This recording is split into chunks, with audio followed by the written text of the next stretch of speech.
Hello everyone and welcome back to another video. In today's video, well, I'm just gonna cut to the chase, get to the point. No one cares about J. Cole anymore. Like, no one really gives a shit about him, right? I know people are saying, oh, people are gonna get upset about this, but the truth is, people just don't give a fuck about him. And you're like, what makes you say that? Blah, blah, blah. Guys, the fall off literally fell off the charts.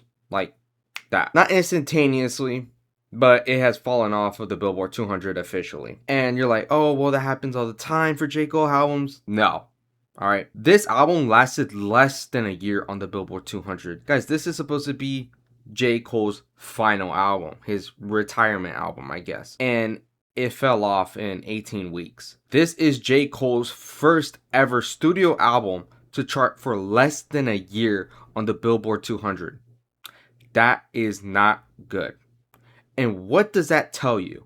Does that tell you that people are still listening to his music? Does that mean the album was bad? Does that mean that J. Cole's washed? Does that mean J. Cole fell off? No, I just think people just don't care anymore.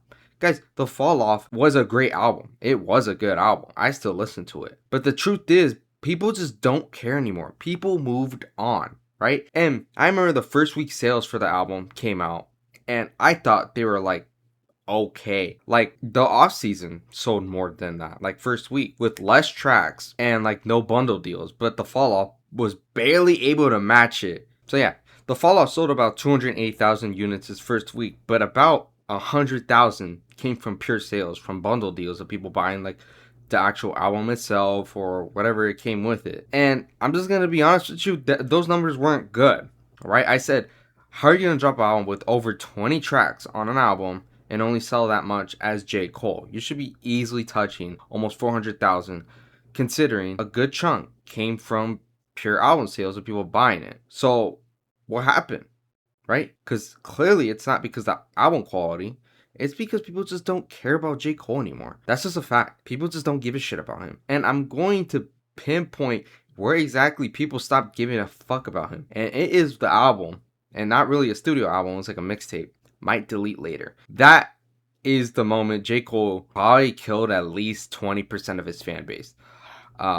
Because it was dumb. Putting that album out in the middle of the biggest beef ever between Kendrick Lamar and Drake was stupid. It was stupid. No one gave a shit about a whole mixtape for J. Cole to be dropping at that time. He dropped it. I think it was good. I don't even remember anymore. But obviously, what mainly people are going to talk about is putting a solo track that was a diss track against Kendrick Lamar in an album for people to only really tune in for that one song in that album that people already didn't care about because people were really more focused about this beef than anything else. Listen to your diss track. You take it back and now you look like a bitch. How is anyone supposed to take you seriously or like respect you after that? Look, people can sit here and shit on Drake, say he's a bitch for doing the lawsuits and everything like that, but guess what? At least he didn't back out from it.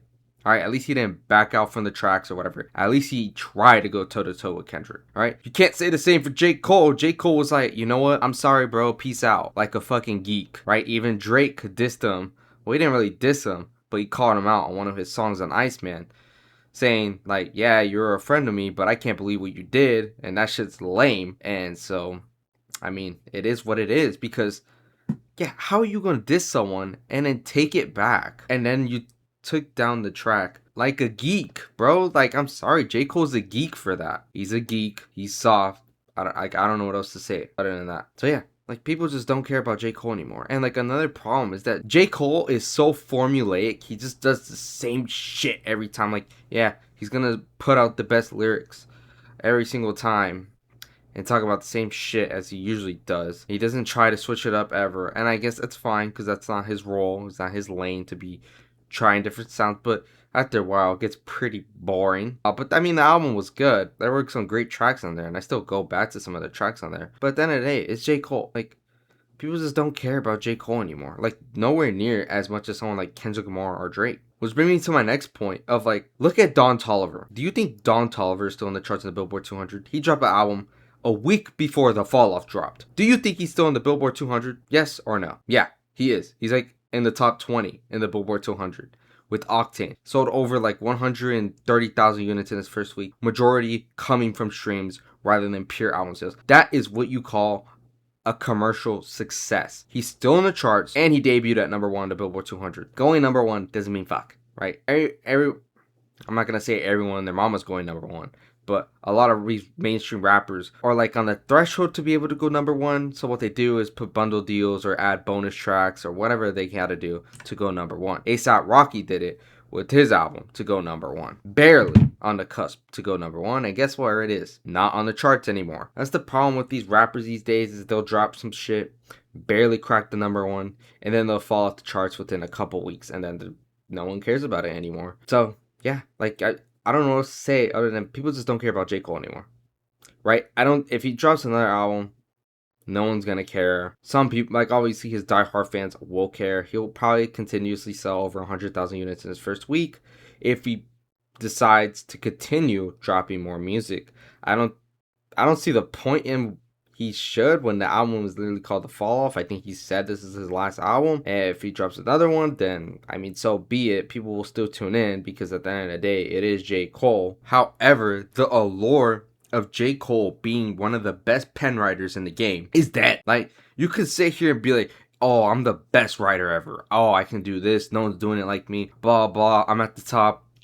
Doing all that shit, right? And you say all that garbage, yet you take back a diss track of you literally claiming you are the best writer, makes you look like a phony. Like, I'm sorry. Like, your actions don't match up your words. And if they don't match up with your lyricism, how can we call you the best lyricist? How can we call you the best pen writer? That doesn't make any sense, right? It's fine if people want to glaze the album and say, this is J. Cole's, like, one of his best writing ever. Like, NF4 Podcast absolutely dick writing the album, The Fall Off. Again, it's a good album. It's great. It's cool. Not my album of the year. My album of the year is still Casino by Baby Keem. But what I had to say is it doesn't matter if you think these songs are great. It doesn't matter if you think J. Cole's one of the best pen writers in the game. If you genuinely think nothing really mattered about J. Cole taking the track back and apologizing to Kendrick Lamar, then you're delusional. Because it did. It hurt him. It genuinely hurt him. Usually I would be like, nah, that didn't hurt him. Like, retracting a track back, nah, that wouldn't matter. In literally 99% of cases, it wouldn't matter. Like, you diss someone, you take it back, it usually wouldn't matter. But in this case, it does matter because it's a reflection of J. Cole's, like, writing, right? You could say all this stuff, but then you come off as a hypocrite when you take it back. And you go right back to it and saying, oh yeah, I'm the best writer in the game. No one's doing it like me, blah, blah, blah. And it's like, dog, I can't take you serious anymore.